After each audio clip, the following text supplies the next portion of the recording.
Olá para você que nos acompanha aqui pelo YouTube ou pelas plataformas de áudio. Seja bem-vindo a mais um episódio do Rádio Ciência.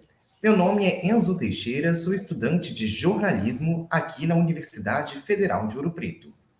No episódio de hoje, vamos entender o processo de estabelecimento da obrigatoriedade escolar e a relação entre o perfil racial da população e a ideia de civilização, que orientou o processo de construção da educação em Minas Gerais. Antes de começar, vamos conhecer o nosso entrevistado. Hoje recebemos o autor do artigo publicado em 2009 na Educação em Revista População Negra e Civilização, uma análise a partir do estabelecimento da obrigatoriedade escolar em Minas Gerais. Marcos Vinícius Fonseca é graduado em Filosofia pela PUC Minas, mestre em Educação pela UFMG, doutor em Educação pela USP. Além disso tudo, é pós-doutorado pela USP e UFMG. Professor, seja muito bem-vindo ao Rádio Ciência. Bom dia, obrigado pelo convite. É um prazer estar aqui tomando parte dessa iniciativa de divulgação científica, sobretudo dentro da UFOP, que é uma iniciativa, acho que fundamental dentro do processo de produção do conhecimento. Então, agradeço a você, Enzo, e também ao programa Rádio Ciências pelo convite. Obrigado, professor. Vamos começar do início, então.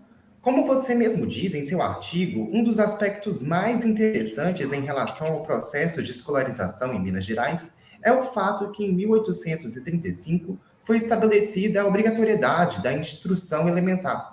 O que era essa instrução elementar? Começa falando um pouco para a gente sobre isso. A instrução elementar, nós podemos entender que é aquilo que hoje nós designamos como educação primária, né? Então, a instrução elementar responde pelos níveis mais elementares, assim por assim dizer, de inserção dos indivíduos na cultura letrada e no processo de escolarização, né? A escola pública ou a institucionalização da educação pública no Brasil, ela tem um processo longo, ela começa em 1759, nós podemos dizer, quando nós temos um evento específico de saída dos jesuítas do Brasil, e o Estado começa a responder pela instrução pública, e no movimento de estabelecimento da educação pública no Brasil, ou do fenômeno da escolarização, um dos elementos mais importantes da sua consolidação é a obrigatoriedade, é tornar a escolarização um elemento obrigatório do processo de socialização das crianças. Isso, de uma maneira geral, é um elemento que corresponde à trajetória da escolarização na maioria dos países modernos e onde ela se estabeleceu, dos países no mundo moderno onde ela se estabeleceu, né? E, evidentemente, que em alguns mais rapidamente, em outros de forma mais lenta. No caso do Brasil, no século XIX, nós não temos um projeto nacional de educação. Então, a educação foi estabelecida a partir das províncias, que nós chamamos de hoje de estados. As províncias é que definiam as suas políticas sobre as questões relativas à instrução pública. E Minas, em 1835, foi uma das províncias que primeiramente estabeleceu a obrigatoriedade escolar, né? A instrução primária foi estabelecida de forma obrigatória para os meninos de 8 a 14, livres de 8 a 14 anos, né? Então, essa é uma iniciativa pioneira dentro da educação brasileira, porque colocou o estabelecimento dessa obrigatoriedade num universo, inclusive, onde ela efetivamente não podia ser cumprida. Mas, em termos legais, a norma é uma iniciativa pioneira da província de Minas Gerais no ano de 1835. Você fala no seu artigo ainda que esse processo de tornar obrigatório foi uma sobreposição à lei do governo do Império, que tinha estabelecido somente a gratuidade. Por que você disse que essa lei é tida como um marco? Então, Porque em 1827 o governo do Império estabelece, né, no plano nacional, na lei de instrução pública, apenas a gratuidade, né? Minas Gerais, além de estabelecer a gratuidade, estabelece a obrigatoriedade. Então, é uma das primeiras províncias a tornar obrigatória, pelo menos do ponto de vista legal, é sempre importante frisar este detalhe, porque há um descompasso entre a lei e a realidade do sistema ou da educação que se estabelece na província de Minas Gerais. Minas Gerais é pioneira e é a primeira a fazer isto, né? Posteriormente, ela será acompanhada por outras províncias que também o farão, né? Então, isso coloca Minas como uma província que define a escolarização como um elemento central do processo de organização da sua população. Então, nesse sentido que ela é um marco, de um lado, por estabelecer a obrigatoriedade e, por outro lado, poder marcar a importância da escolarização quanto elemento constitutivo da socialização das crianças na província, sempre visando, do ponto de vista legal. Isso é muito mais simbólico do que algo efetivo do ponto de vista da frequência das crianças à escola. Minas Gerais era a província com maior número de pessoas escravizadas e negros livres. Isso foi considerado por aqueles que estabeleceram obrigatoriedade na educação?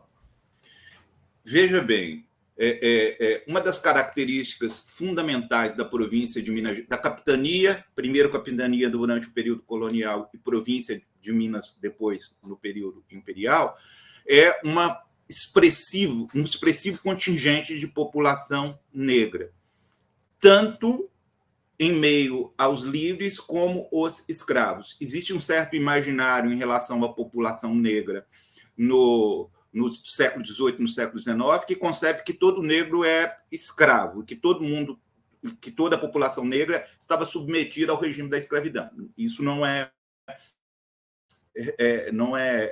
real, né? É muito mais um imaginário do que qualquer outra coisa, né? Você tem uma expressiva população negra, no caso de Minas, escravizada, né? É o maior plantel de escravos do país, né? No século XIX e no século XVIII, Minas tem o maior plantel de escravos do país, e, de outro lado, você também tem uma expressiva população negra de condição livre, né? Reunindo negros e livres, você tem uma ampla população negra em Minas no século XIX. Nós podemos dizer que uma das características fundamentais da província de Minas no século XIX é ser uma província marcadamente, do ponto de vista demográfico, com uma presença muito expressiva de população negra, tanto livre quanto escravo, como eu frisei. E é exatamente por esta realidade que o artigo tenta estabelecer uma conexão entre a obrigatoriedade escolar. Nós temos um conjunto de críticas muito grandes em relação à presença desta população no território brasileiro e mineiro em específico. E uma preocupação, inclusive, de combater a influência que esta população tida como incivilizada, primitiva, selvagem, estabelecia em meio à população mineira. Então, o artigo tenta, na verdade, ele constrói essa hipótese, e eu acho que avança no processo de elaboração da hipótese, de tentar demonstrar que existe uma relação entre uma coisa e outra. Não foi à toa que foi Minas a primeira província a estabelecer a obrigatoriedade escolar. Na verdade, foi a província onde havia um maior número de população negra que estabeleceu a obrigatoriedade escolar, tomando a escola como um dispositivo civilizatório. Em outras palavras, é onde essa população estava majoritariamente presente que a escolarização foi entendida como um elemento primordial para civilizar essa população que, como eu disse anteriormente, era tido como bárbara, como incivilizada, como selvagem, e que disseminava essas características em meio à população como um todo. Então, nesse sentido, a escola, esse é o argumento do artigo, é tomada como um dispositivo civilizatório para combater esta característica que, do ponto de vista do governo, era colocada muito em evidência durante todo o século XIX, no Brasil e em Minas, particularmente. Porque essas pessoas estavam em condições de livres no contexto da escravização? Tá, eu acho essa uma pergunta importante, porque ela cria essa distinção entre ser livre e ser escravo como elementos absolutamente distintos e combate esse imaginário que é muito presente ainda na sociedade brasileira de que todo negro é escravo ou foi escravo. Em Minas Gerais, né, que é que foi uma região de mineração e ela foi ocupada e todo o seu processo de constituição do ponto de vista econômico e social foi produzido a partir da atividade mineradora, a presença de escravizados foi muito grande. Né? E isso que fez com que chegássemos ao século XVIII e ao século XIX como a região com o maior plantel de escravos do país. E pelos mais diferentes expedientes, muitos desses escravizados, ao longo do tempo, conquistaram a liberdade. Né? Seja porque fizeram pecúlio e conseguiram comprar a sua própria liberdade, seja porque conquistaram a carta de alforria no jogo de relações contra o universo, contra os senhores de escravos ou os dispositivos de controle da escravidão e dos senhores de escravos. Enfim, pelos mais diferentes dispositivos, muitos deles conquistaram a liberdade e estabeleceram relações do ponto de vista da liberdade, casando com outras pessoas e tendo filhos que nasceram negros e que nasceram livres. Muitos deles, inclusive, nasceram livres. Quando a gente analisa os documentos demográficos de Minas Gerais no século XVIII, a gente percebe uma expressiva população de negros que nasceu na condição de liberdade. E são esses os indivíduos que compõem a grande maioria daqueles dos negros que estão em Minas Gerais. O plantel de escravizados é expressivo, mas o plantel de negros livres também é muito expressivo. Inclusive, muitos dos que vieram, ou de famílias que vieram ocupar o território de Minas durante a mineração, já chegaram aqui na condição de livres. Então, pelos mais diferentes expedientes, você tem uma inserção muito grande de negros nas condições de livres em Minas Gerais. Seja porque conquistaram a abolição, a carta de alforria e a condição de livres pelos mais diferentes expedientes, como eu tentei caracterizar aqui, ou seja, porque já adentraram o território, ou seus grupos familiares já adentraram ao território de Minas na condição de negros livres, né? Porque há também uma expressiva população negra no Brasil como um todo, e ela se divide também em livres e escravos. O imaginário de que todo negro é escravo no Brasil no século XVIII, no século XIX, é um mito, né? Você tem muitos negros de condição livre. Professor, depois de analisar alguns dados, você chega à conclusão no seu texto que a questão da gratuidade e da obrigatoriedade da instrução alimentar foi apenas uma intenção, foi simbólico, pois a aprovação da lei não foi acompanhada de um aumento de matrículas nas escolas mineiras. Você enxerga os reflexos disso hoje? Eu acho que, na verdade, sim, né? É um processo longo, mas mostra como que, do ponto de vista da ação estatal, às vezes se concentra a atividade ou a retórica educacional muito mais na construção de dispositivos legais do que na prática efetiva desses dispositivos em meio à população. O que eu quero dizer com isso? Quando a gente considera a situação da obrigatoriedade escolar lá, você estabelece em 1835 que a escola se torna obrigatória para os meninos de condição livre, ou seja, exclui escravos e mulheres, mas num período em que o Estado não tinha condições de fornecer às crianças as vagas, né? O Estado não dispunha e não empregava recursos na escolarização das crianças de forma efetiva. Então, quando você vai pegar os índices, por exemplo, logo após o estabelecimento da obrigatoriedade escolar, o que a gente tem efetivamente é a lei.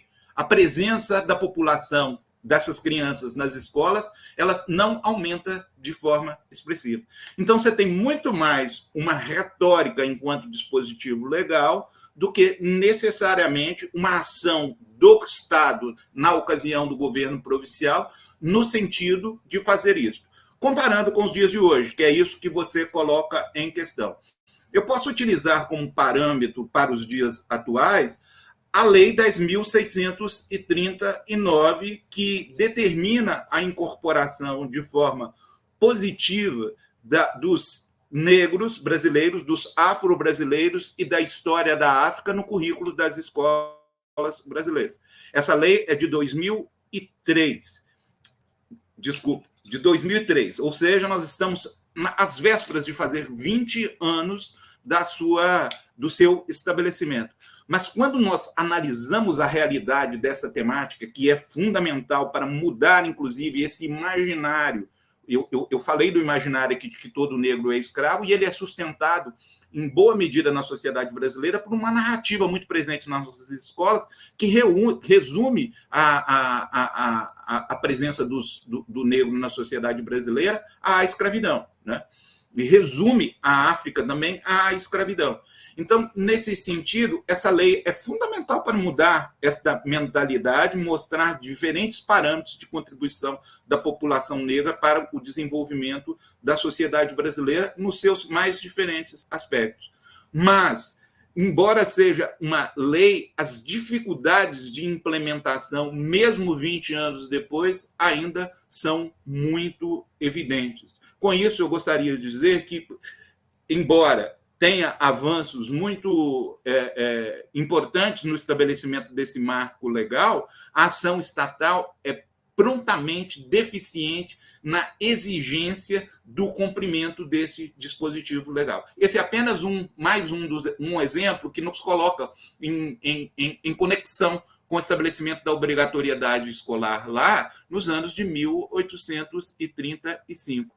Mas a lei, enquanto retórica de avanços e de progressos na área da educação, é, no Brasil, uma realidade muito presente em todos os momentos. Professor, uma das principais características da sociedade mineira era o fato que nela havia um grande número de pessoas escravizadas e essa população se distinguia por apresentar um comportamento singular em relação ao processo de recomposição. Tinha um aumento demográfico de pessoas escravizadas em Minas Gerais durante o século XIX. Ele resultou, em grande parte, da reprodução natural, e não da importação de escravos da África, por meio de comércio escravagista. Como isso afetou o processo de escolarização desses descendentes de pessoas escravizadas? Aí nós temos que fazer algumas ponderações. Eu acho que assim, esta é uma tese que foi defendida há algum tempo em meio à historiografia, sobretudo no momento em que emergiu, enquanto novidade no campo da pesquisa historiográfica, uma documentação censitária e que se tornou importante para a gente entender diferentes dimensões do nosso passado, em específico em relação a Minas, né? Nós temos uma tradição de fazer censo no Brasil desde 1872. Desde 1872, nós entramos naquilo que se chama de era censitária. O Brasil passou a fazer censos regulares desde 1872 e, grosso modo, a cada 10 anos nós contabilizamos a nossa população. Antes de 1872, nós não temos censos nacionais, mas nós temos alguns censos provinciais. Algumas províncias se avançaram no sentido de usar a produção de censos para contabilizar e compreender as características da sua população. Uma delas foi Minas. Nós chamamos esse período de era pré-censitária. Então, foi detectada uma documentação nos anos 80 e nos anos 90, no final do século XX, em Minas Gerais, relativa a esse período pré-censitário, e as pesquisas elas foram demonstrando, de um lado, diferentes características da população, inclusive da população escrava em Minas Gerais, né?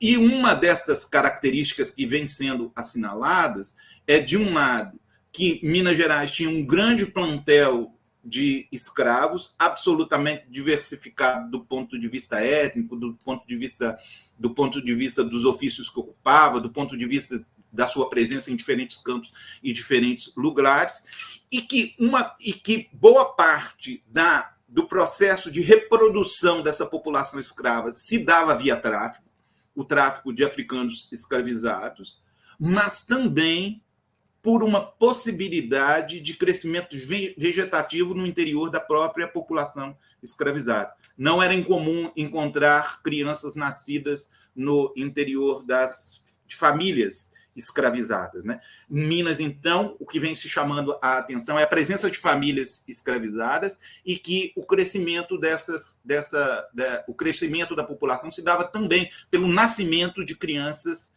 né, a partir de casais escravos ou de mulheres escravizadas, né?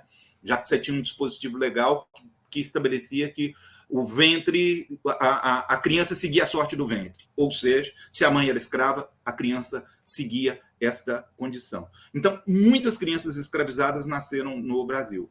Mas se, de um lado, você tem um crescimento expressivo de população que nasce na condição de escravizado, como eu chamei a atenção, por exemplo, o dispositivo legal que, em 1835, estabeleceu a obrigatoriedade escolar, dizia: os meninos livres de 8 a 14 anos de idade.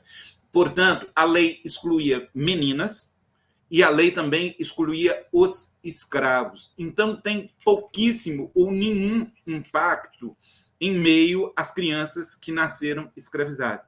Nós temos um contingente expressivo de população negra livre nas escolas mineiras no século XIX. Em algumas regiões eles são, inclusive, maioria, mas esse dispositivo legal não atingiu as crianças escravizadas e nem tampouco a nossa tradição cultural de termos escravos nas escolas. O que as pesquisas vêm demonstrando em relação a esse fenômeno em específico em Minas e no Brasil, que nós não encontramos um volume muito significativo e muito expressivo de crianças escravas nas escolas. Então, nesse sentido, o impacto foi baixo em relação aos escravizados, ou às crianças escravizadas.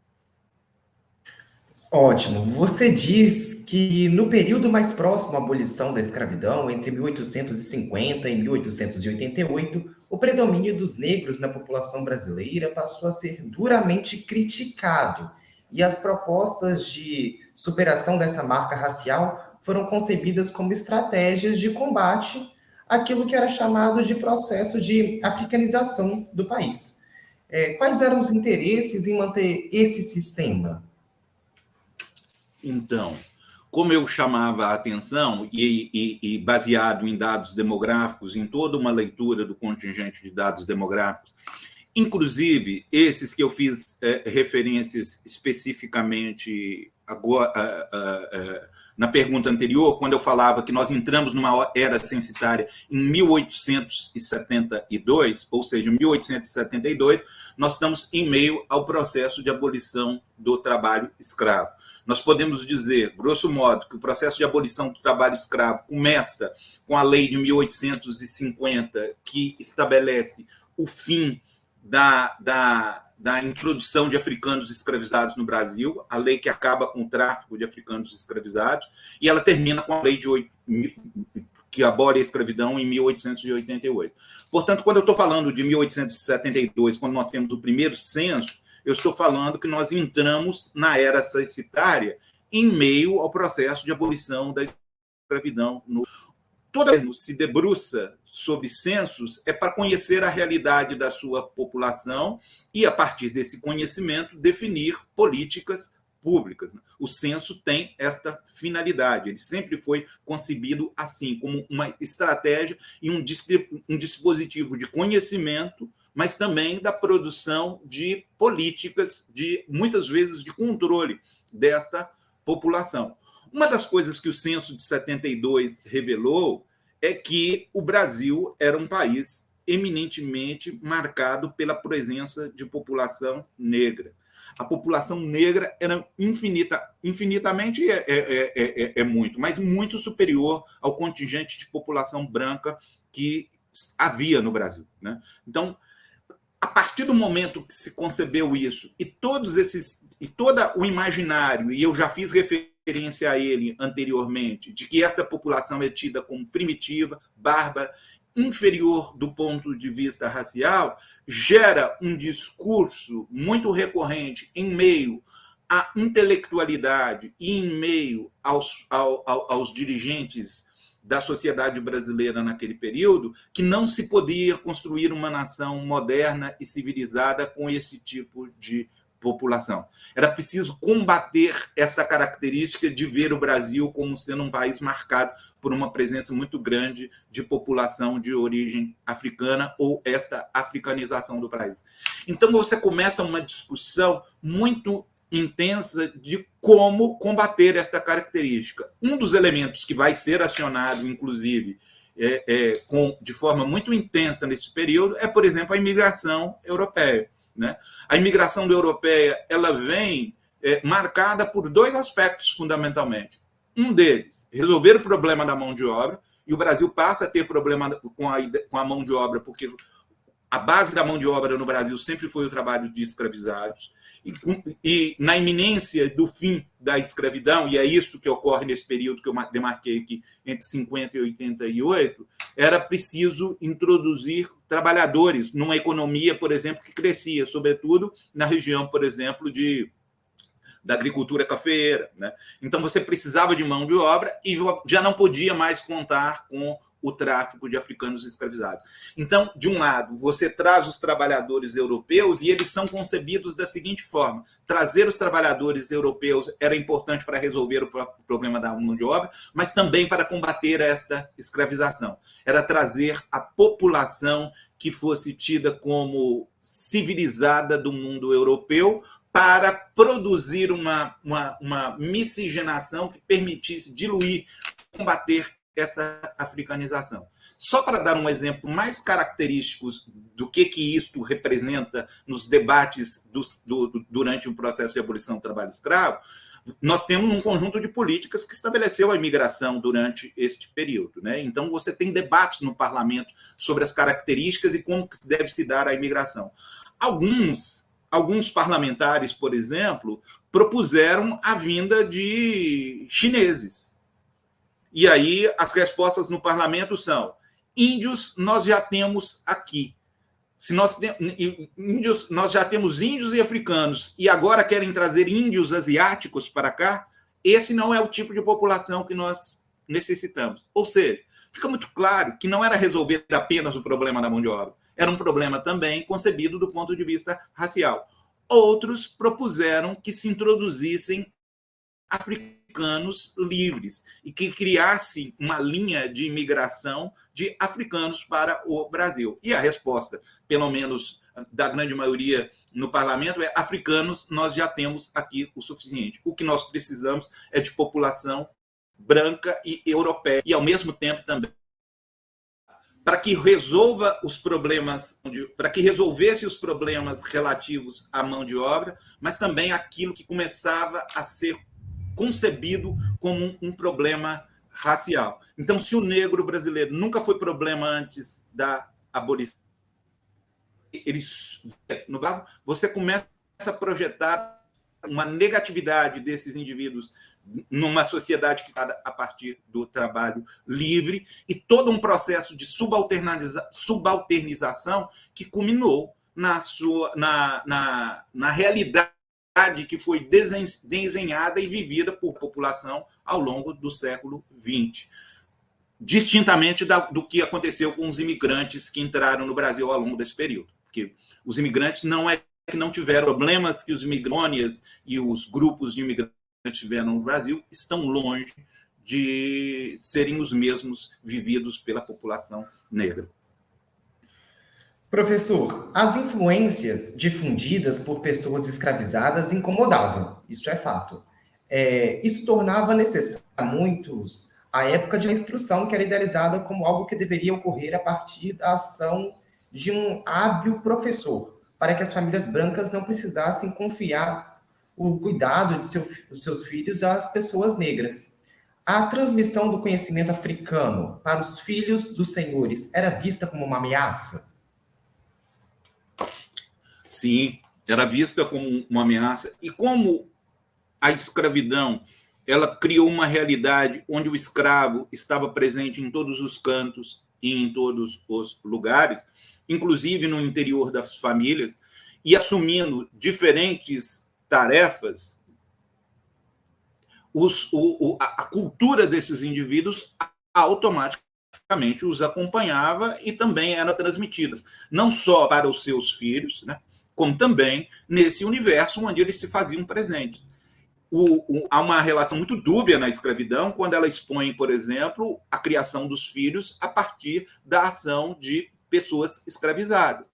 E isso gerava, às vezes, um contato muito intenso. E a capacidade de você, digamos, transmitir estas culturas ou estas referências, o domínio da língua, a forma de encarar a religiosidade, tudo isso passava a ser difundido por esses indivíduos no universo da esfera privada. A educação pública e a escolarização, nos termos que eu falava anteriormente, do fenômeno da escolarização enquanto dispositivo civilizatório, era exatamente para combater também estas influências. Então, a formação dos indivíduos não é mais concebida, e essa é uma característica da sociedade moderna e do fenômeno da escolarização sobre a ação estatal. O processo de socialização das pessoas não pode se dar única e exclusivamente no âmbito privado, mas ele tem que ter uma dimensão pública formada pelo universo da escolarização. E, evidentemente, que no universo da escola, e toda a formação que é concebida no âmbito escolar, ela toma essa cultura exatamente como parâmetro de combate, e não outra coisa. Daí a importância, por exemplo, hoje da Lei 10.639, que valoriza a cultura negra nas suas mais diferentes expressões. Mas naquele contexto ela é tomada como algo absolutamente... A escolarização é concebida nesses termos. É uma forma de combater as influências que esta cultura, sobretudo, estabelece no universo privado. Então, você tem uma descontinuidade, uma ausência de conexão entre as práticas culturais que se estabelecem no âmbito privado e aquelas que serão referendadas pela escolarização e no âmbito público. É preciso separar o governo da casa do governo do Estado. Quem governa a formação dos indivíduos ou a escolarização é o Estado, a partir de todo um conjunto de conhecimentos de uma cultura que passa a ser legitimada, combatendo-se aquela que trafegava no universo privado, onde havia, como eu disse, uma presença muito grande de pessoas escravizadas. Falando propriamente sobre o processo de pesquisa, como foi levantar esses dados? Conta um pouco para a gente sobre o processo de resgate e dificuldade de encontrar esses dados. Eu acho essa uma pergunta extremamente importante, porque essa pesquisa, na verdade, ou esse trabalho, ele tem a ver com a minha tese de doutoramento, que posteriormente foi publicado um livro, e que está aqui, e que se chama População Negra e Educação, um perfil racial das escolas mineiras no século XIX. Né? Esse trabalho, então, foi defendido como tese de doutorado, depois publicado em livro, e esse artigo a qual você fez referência é parte desse trabalho. A primeira dificuldade foi a dificuldade de um imaginário que estava estabelecido no início dos anos 2000, a ideia de que negros não frequentaram escolas. Isso tem a ver com o imaginário que eu já acionei anteriormente para retratar outras dimensões aqui, que concebia que todo e qualquer indivíduo negro no século XIX era escravo, se era escravo, portanto, não frequentou escola. Esse imaginário ele tem e tinha uma presença muito intensa, inclusive em campos do saber, como a historiografia e a história da educação. Nós tínhamos no campo da história da educação uma presença muito extensiva de ideias desta natureza. Todo indivíduo que era negro, que era encontrado no espaço da escola, era entendido como uma exceção, porque negros não frequentaram escola. Então, a primeira dificuldade era de, no próprio campo, estabelecer uma proposta de pesquisa que buscasse tratar da escolarização de pessoas negras no período relativo à escravidão, né? E de ter, inclusive, do ponto de vista dos pares ou do campo do conhecimento, reconhecer isso como um problema que tinha legitimidade e validade do ponto de vista da pesquisa. Ou seja, a primeira dificuldade foi enfrentar este imaginário que resumia a experiência dos negros à escravidão. O segundo é uma coisa que é muito cara à pesquisa histórica, que é encontrar fontes e documentos que nos permitam tratar, problematizar ou responder às questões desta ordem e desta natureza.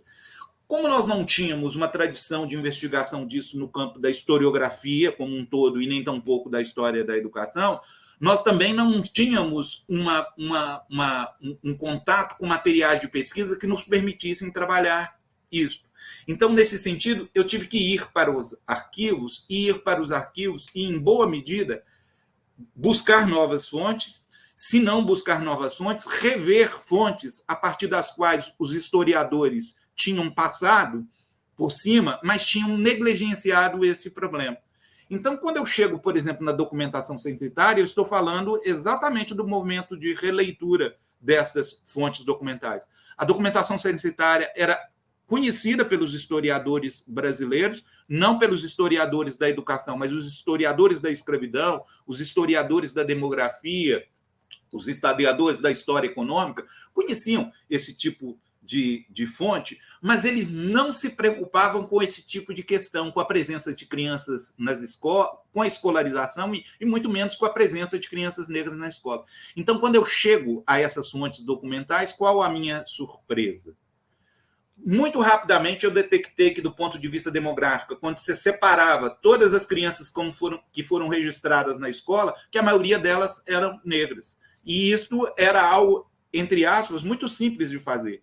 Então, esse foi o movimento, digamos, de... E aí, quando eu detectei isso, eu percebi que ali eu tinha uma questão que colocava um novo paradigma para a historiografia brasileira como um todo, e comecei a trabalhar e tentar explicar por que desta presença majoritária de negros nas escolas. A primeira resposta era uma resposta frente a esse imaginário que eu não me canso de atacar aqui, de que todo negro era escravo, de mostrar que essa documentação registrava uma população negra expressiva na condição de indivíduos livres e que esses indivíduos livres não viviam como escravos. Muito pelo contrário, eles viviam como pessoas livres e, ao viver como pessoas livres, desde que tivessem possibilidade, colocavam seus filhos nas escolas. E, em algumas regiões de Minas, faziam isso com muita frequência, como é o caso da região central de Minas ou aquela que existe em Ouro Preto e seu entorno. Então, eu poderia, resumindo aqui a minha argumentação em termos desta questão que você me coloca, que a primeira dificuldade era enfrentar o imaginário estabelecido no campo da historiografia. A segunda questão era o trabalho com as fontes documentais, e desde que eu comecei a fazer isso, eu vi que não era muito difícil mostrar que tinha uma presença de negros nas escolas de Minas, de alguma região, sobretudo, no século XIX. A população de negra em Minas era tão expressiva, sobretudo no contexto de algumas regiões, que se não tivesse negro na escola, não teria escola em Minas, porque a população era, em boa medida, uma população negra. Então, esses foram elementos, e a partir daí foi a necessidade de me debruçar sobre esse material e mostrar a sua pertinência, a sua validade e a complexidade da relação entre os negros e a escolarização na sociedade brasileira, para além da visão simplificada, simplificadora e simplista, que, no meu entendimento, imperava ao longo desse momento. Então, nesse sentido, eu acho que esse trabalho trouxe algumas contribuições para caracterizar os negros como sujeitos na sociedade brasileira em diferentes momentos e a complexidade da relação desse grupo com os processos de escolarização. Professor, antes da gente encerrar, quais foram as conclusões ao final do trabalho? Quais conclusões você tirou depois de todo esse trabalho? Eu acho que a primeira delas, e eu sinalizei aqui, a necessidade da historiografia rever a sua postura frente à abordagem da população negra brasileira. Eu acho que hoje em dia nós temos avanços, inclusive, muito consideráveis em relação a isso, né? A historiografia vem mudando significativamente a sua postura e passando a tratar negros como sujeitos, seja no período da escravidão ou seja no período pós-abolição. De outro lado, também alguma coisa que eu já sinalizei, que é a complexidade da relação entre os negros e a educação no Brasil. Não é desprezível o fato de que, do ponto de vista demográfico, ou que do ponto de vista de uma análise estatística, você encontre o predomínio de negros em espaços escolares de algumas regiões, sobretudo regiões fortemente urbanizadas. Acho que tem uma vertente importante de compreensão, não vou entrar nela aqui, porque eu acho que complexifica um pouco a análise, mas que regiões de perfil mais urbanizado, como era o caso da região de Ouro Preto, ela criava possibilidades para que esses indivíduos estabelecessem conexões com o espaço escolar, né? E isto não é desprezível, o fato de que esses indivíduos buscaram a inserção dos seus filhos nas escolas, mostrando que esta população, de um lado, ela tinha compreensão sobre a importância da cultura, da escolarização e da cultura letrada que estava se estabelecendo, evidentemente, ou antes, penso eu, os negros não colocavam seus filhos na escola para serem civilizados, mas para absorver todos os elementos de uma cultura, sobretudo da cultura letrada, que vai sendo definida como um signo importante do ponto de vista social. De outro lado, que esses segmentos dialogaram com o processo de modernização do país ou tentaram estabelecer diálogos. A escola, ou o fenômeno da escolarização, é um vetor de modernização da sociedade brasileira, e a população brasileira e a população negra dessas regiões, bem como de outras que vêm sendo assinaladas pela historiografia, mostra que esses indivíduos dialogaram com o processo de constituição dessa modernidade e tentaram produzir estratégias de se apropriar da escolarização para o seu processo de inserção no universo social, né? A gente pode dizer que isso ocorreu do ponto de vista familiar e do ponto de vista individual em regiões como Ouro Preto, mas durante todo o século XX, a população brasileira, a população negra brasileira seguirá lutando pela sua inserção nos espaços educacionais. Uma das características mais importantes do movimento negro ao longo de todo o século XX é uma ação incisiva de luta antirracista, tendo a educação como um dos principais instrumentos, e a crença de que a educação era um elemento importante para a sua inserção social. Nós chegamos ao final do século XX com avanços e com uma discussão muito intensa sobre a educação da população negra brasileira, nos seus mais diferentes aspectos, é como consequência direta da ação desse movimento negro.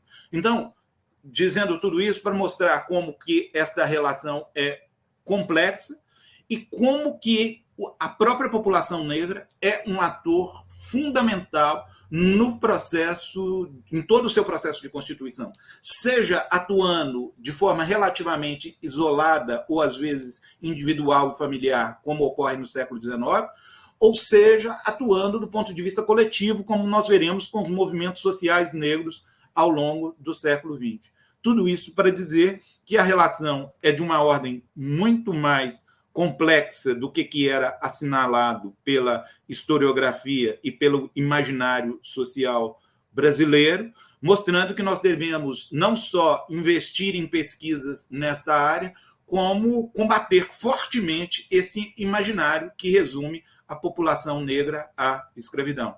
Então, por fim, eu acho que mostrar a importância da efetivação plena de dispositivos legais, como a Lei 10.639, de um lado, e de outro, a Lei de Cotas, que terá o seu processo de revisão no ano de 1922. A Lei de Cotas, ou as políticas de ação afirmativa, elas foram fundamentais para a renovação da sociedade brasileira, para o padrão de inserção dos negros no universo social de forma mais ampla, né? Elas são incipientes, mas elas já mostram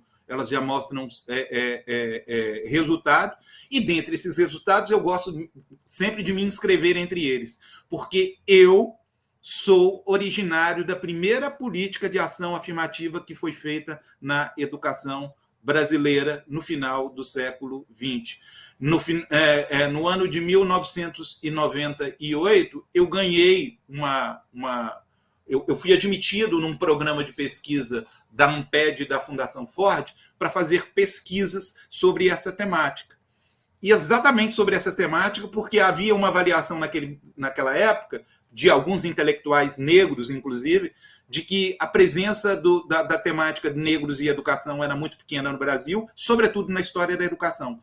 Motivado por esta pequena presença do tema, sobretudo na história da educação, eu fui um contemplado por uma política de ação afirmativa que me permitiu produzir pesquisas desta natureza e que, no meu entendimento, são importantes hoje para desmistificar diferentes temas, dentre eles esta complexa relação entre os negros e a educação, né? Então, eu acho que é importante nesses mais diferentes aspectos, não só sobre o tema, mas também sobre esse formato político que coloca em destaque as políticas de ação afirmativa, seja a Lei 10.639, a qual eu já fiz referência anteriormente, mas também a mais importante neste momento, porque vai entrar em processo de revisão, que é a política de cotas, mostrando a sua importância, inclusive para diversificar o perfil do pesquisador e da pesquisa que se faz na universidade brasileira. Nós não criaremos esse padrão de diversidade sem a presença de negros que têm outras questões, outras perguntas para apresentar à historiografia, mas também para apresentar ao conhecimento como um todo. E tem a capacidade de construir também um conjunto de respostas que são necessárias para nós, enquanto sujeitos negros, mas que também são necessárias para a sociedade como um todo, no sentido, inclusive, de qualificar o nosso debate sobre desigualdade e sobre educação. Professor, chegando ao fim de mais um Rádio Ciência, a gente agradece muito a sua presença aqui hoje. Eu gostaria de, mais uma vez, de agradecer o convite, pela possibilidade de falar um pouco aqui dos trabalhos que venho desenvolvendo e parabenizar você e toda a sua equipe por esta iniciativa de divulgação científica tão necessária no universo do conhecimento brasileiro.